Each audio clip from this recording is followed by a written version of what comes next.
കുട്ടിക്ക്. മനുഷ്യന് ബുദ്ധി വേണ്ട ഈ രംഗത്ത്, മനുഷ്യന് ചിന്ത വേണ്ട ഈ രംഗത്ത്, മനുഷ്യൻ ആലോചിക്കേണ്ട ഈ രംഗത്ത്. മരക്കുരിശിന്റെ മുന്നിൽ, കല്ലുകൾക്ക് മുന്നിൽ, ശവകുടീരങ്ങൾക്ക് മുന്നിൽ, മഖ്ബറകൾക്ക് മുന്നിൽ, ദർഗകൾക്ക് മുന്നിൽ നമിക്കുമ്പോ ഈ രണ്ട് കാലിൽ എണീറ്റ് നിൽക്കുന്ന മനുഷ്യൻ, രണ്ട് കൈ ഉപയോഗിക്കുന്ന മനുഷ്യൻ, കണ്ണുകൊണ്ട് കാണുന്ന മനുഷ്യൻ, കാതുകൊണ്ട് കേൾക്കുന്ന മനുഷ്യൻ, കാണാത്ത കേൾക്കാത്ത ഉപകാരോപദ്രവങ്ങൾ ചെയ്യാത്ത ഒരു വസ്തുവിനെ നമിക്കുമ്പോൾ, ആരാധിക്കുമ്പോൾ ഇവരെന്ത് പ്രതീക്ഷയാണുള്ളത്? ഇവരെന്തിലാ പ്രതീക്ഷ അർപ്പിക്കുന്നത്? ഒരിക്കലും ഇസ്ലാമിൽ അംഗീകരിച്ചിട്ടില്ല. വിശുദ്ധ ഖുർആൻ പ്രഖ്യാപിച്ചത് അടിസ്ഥാനപരമായ തൗഹീദ, ലാ ഇലാഹ ഇല്ലല്ലാഹ്, ആരാധനക്കർഹൻ അല്ലാഹു മാത്രം, റബ്ബിനെ കുറിച്ചുള്ള ചിന്ത, ആകാശഭൂമികളെ സൃഷ്ടിച്ച അജയ്യനായ റബ്ബുൽ ആലമീനെ കുറിച്ചുള്ള ചിന്ത, അതാണ് ഇസ്ലാം പഠിപ്പിച്ചത്. അതുകൊണ്ട് തന്നെ മുഹമ്മദ് നബി സല്ലല്ലാഹു അലൈഹി വസല്ലം പറഞ്ഞു, ലാ റുഹ്ബാനിയ്യത ഫിൽ ഇസ്ലാം, ഇസ്ലാമിൽ പൗരോഹിത്യമില്ല, ഇസ്ലാമിൽ പൗരോഹിത്യമില്ല. ഇസ്ലാമിൽ ഒരിക്കലും സൃഷ്ടികൾക്ക് മുന്നിൽ ആരാധന അർപ്പിക്കപ്പെടുന്ന ഒരവസ്ഥയുണ്ടാകാൻ പാടില്ല.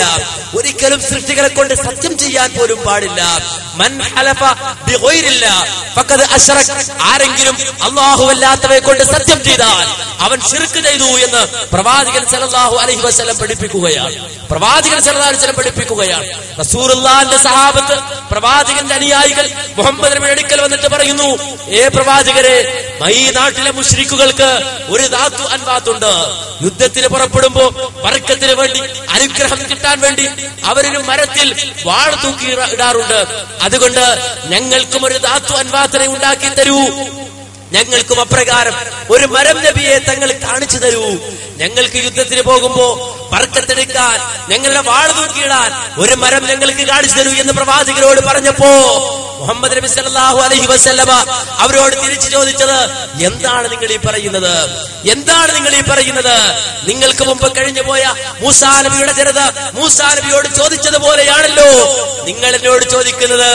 ഞങ്ങൾക്ക് ഒരു ഇലാഹിനെ ഉണ്ടാക്കി തരൂ മൂസ, അവർക്ക് കാണപ്പെടുന്ന ഒരു ദൈവമുള്ളതുപോലെ, ആരാധ്യനുള്ളതുപോലെ ഞങ്ങൾക്കും കണ്ടുകൊണ്ട് ആരാധിക്കാൻ പറ്റുന്ന ഒരു ദൈവത്തെ ഉണ്ടാക്കി തരൂ മൂസ എന്ന് മൂസാ നബിയുടെ ജനത മൂസാ നബിയോട് ചോദിച്ചതുപോലെയാണല്ലോ നിങ്ങൾ എന്നോട് ചോദിക്കുന്നത് എന്ന് പറഞ്ഞ് അവരെ നിരുത്സാഹപ്പെടുത്തിയ പ്രവാചകന്റെ അനുയായികൾ ഇന്നോ മൂസാ നബിയുടെ ജനതയെ പോലും അമ്പരപ്പിച്ചുകൊണ്ട്, അമ്പര സംസ്കാരം പോലും ഉൾക്കൊണ്ടുകൊണ്ട് അള്ളാഹുവിന് മാത്രം അർപ്പിക്കേണ്ട ആരാധനകൾ മഖ്ബറകൾക്ക് മുന്നിൽ, ദർഗകൾക്ക് മുന്നിൽ, ശവകുടീരങ്ങൾക്ക് മുന്നിൽ അർപ്പിച്ചുകൊണ്ട് വിശ്വാസരാഹിത്യത്തിൽ അകപ്പെട്ടു പോകുന്നുവെങ്കിൽ ഇവിടെയെല്ലാം മുതലെടുക്കുന്ന ഒരു വിഭാഗമുണ്ട് എന്ന് നിങ്ങൾ തിരിച്ചറിയണം. ആൾ ദൈവമായാലും അതുപോലെ തന്നെ കപട ആത്മീയതയായാലും ഈ രൂപത്തിലുള്ള തട്ടിപ്പുകളായാലും, ഈ തട്ടിപ്പുകളും അതുപോലെ തന്നെ ഈ തോന്നിയാസങ്ങളുമൊക്കെ ഈ സമൂഹത്തിൽ നടമാടുമ്പോൾ ഇവിടെ മുതലെടുക്കുന്ന ഒരു വിഭാഗമുണ്ട്. ആരാണവര്? അത് മറ്റാരുമല്ല, യുക്തിവാദികളാണ്, ദൈവനിഷേധികളാണ്. കാരണം അവർക്ക് വന്നുകൊണ്ട് കൃത്യമായി പറഞ്ഞു കൊടുക്കാം. എന്താ അവര് പറഞ്ഞു കൊടുക്കുന്നത്? ഇത് തട്ടിപ്പാണ്, അത് തട്ടിപ്പാണ്. എന്താ ഇവര് തട്ടിപ്പായി കാണിക്കുന്നത്? കൃത്യമായി തന്നെ കണ്ടോളൂ. ഞങ്ങൾ 3 പേരും യുക്തിവാദി സംഘത്തിന്റെ പ്രവർത്തകരാണ്. ഇന്ത്യയിലെ മനുഷ്യ ദൈവങ്ങൾ, എന്തിന് ലോകത്തിലെ മനുഷ്യ ദൈവങ്ങൾ, അവർക്കുണ്ട് എന്ന് അവകാശപ്പെടുന്ന അത്ഭുത സിദ്ധികളുടെ കള്ളത്തരങ്ങൾ തുറന്നു കാണിക്കുന്ന ദിവ്യാത്ഭുത അനാവരണ പരിപാടിയാണ് ഞങ്ങൾ ഇവിടെ നടത്താൻ പോകുന്നത്. ഇന്ത്യയിലെ ഏറ്റവും പ്രമുഖനായ മനുഷ്യ ദൈവമാണ് സായിബാബ. അദ്ദേഹം തുടങ്ങിവെച്ച ഒരു ട്രിക്കാണ് അന്തരീക്ഷത്തിൽ നിന്ന്, ശൂന്യതയിൽ നിന്ന് വസ്തുക്കൾ സൃഷ്ടിക്കുക എന്നുള്ളത്.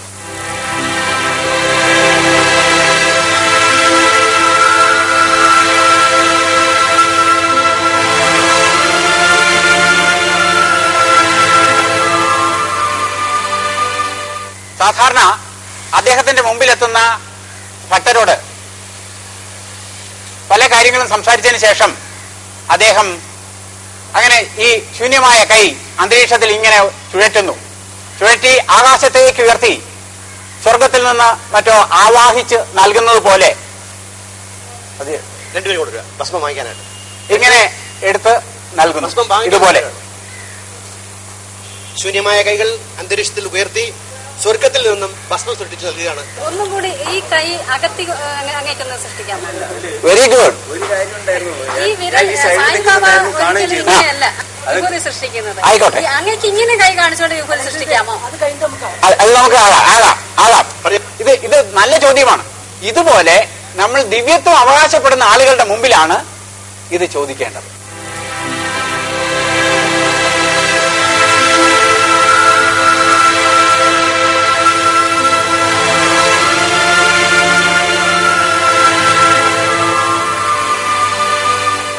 പ്രാർത്ഥനയുടെ അർത്ഥശൂന്യത വെളിവാക്കാനായിട്ട് ഞങ്ങൾ ഇവിടെ ഒരു ചെറിയ യാഗകുണ്ഡം ഒരുക്കിയിട്ടുണ്ട്. ഈ യാഗകുണ്ഡത്തിലേക്ക് ശ്രീ AK നാഗപ്പൻ നെയ്യൊഴിക്കുമ്പോൾ ഈ യാഗകുണ്ഡം ആളിക്കത്തുമോ എന്ന് നമുക്കൊന്ന് പരിശോധിക്കാം. ഞാനൊരു മന്ത്രം ചൊല്ലുകയാണ്. പ്രാർത്ഥിച്ചു പ്രാർത്ഥിച്ചു പാഴാക്കിയിടാതെ ഒറ്റ മാത്രയും അത്രയ്ക്ക് ധന്യമേ ജീവിതം, വേദന മുറ്റി തഴച്ചൊരു വിസ്മയം, സ്നേഹിച്ചു സ്നേഹിച്ചു സാർത്ഥകമാക്കണം. പ്രാർത്ഥിച്ചു പ്രാർത്ഥിച്ചു പാഴാക്കിയിടാതെ മക്കളെ ഈ ജീവിതം വേദന മുറ്റിച്ച ഇതിനെ സാർത്ഥകമാക്കണമെങ്കിൽ നിങ്ങൾ സ്നേഹിക്കൂ എന്ന കുരീപ്പുഴയുടെ കവിത മന്ത്രമായി ചൊല്ലുമ്പോൾ ഇത് കത്തുമെങ്കിൽ ഇത് വെറും കെമിക്കൽ ട്രിക്കാണ്. ഈ തീക്കുണ്ടത്തിൽ ഞങ്ങൾ പൊട്ടാസ്യം പെർമാംഗനേറ്റ് പൊടിച്ച് ഒളിപ്പിച്ചു വെച്ചിരുന്നു. എന്ന വ്യാജേന ഇതിനകത്തുള്ളത് ഗ്ലിസറിനാണ്. 11 രൂപ വില. ഗ്ലിസറിൻ വാങ്ങിച്ച് ഇതിലേക്ക് നെയ്യെന്ന വ്യാജേന മന്ത്രം ചൊല്ലി ഒഴിച്ചപ്പോൾ ഗ്ലിസറിനും പൊടിച്ച പൊട്ടാസ്യം പെർമാംഗനേറ്റും തമ്മിലുള്ള കെമിക്കൽ റിയാക്ഷനോടെ ഇത് കത്തുകയായിരുന്നു. ഇതിൽ യാതൊരു ദിവ്യത്വവുമില്ല. വടക്കേ ഇന്ത്യയിലെ ഒരു സ്വാമി അദ്ദേഹത്തെ കാണാൻ വരുന്നവർക്ക് ഒരു അതിശയം കാണിച്ചു കൊടുക്കും. ഇതുപോലെ ഒരു സജ്ജീകരണം അദ്ദേഹം ഒരുക്കി വെച്ചിട്ടുണ്ട്. ഇതിൽ അദ്ദേഹം മന്ത്രം ജപിച്ച് വെള്ളം തെളിക്കുമ്പോൾ അഗ്നി സ്ഫുലിംഗങ്ങൾ ഉണ്ടാകും, ആളിക്കത്തും.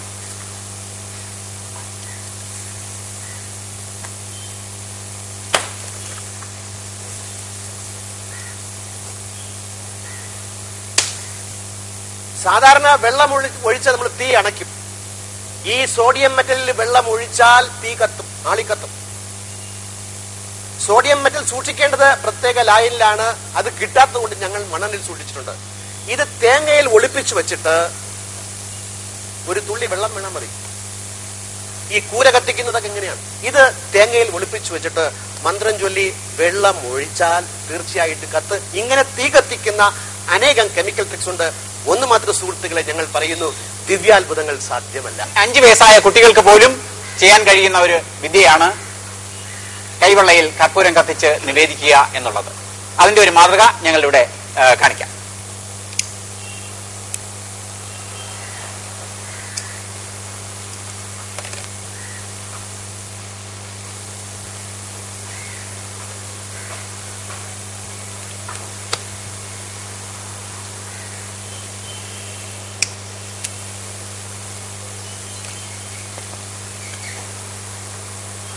ഇങ്ങനെ കൈവെള്ളയിൽ വെച്ച് മാത്രമല്ല നാക്കിൽ വെച്ചും തീ കർപ്പൂരം കത്തിച്ച് നിവേദിക്കാവുന്നതാണ്.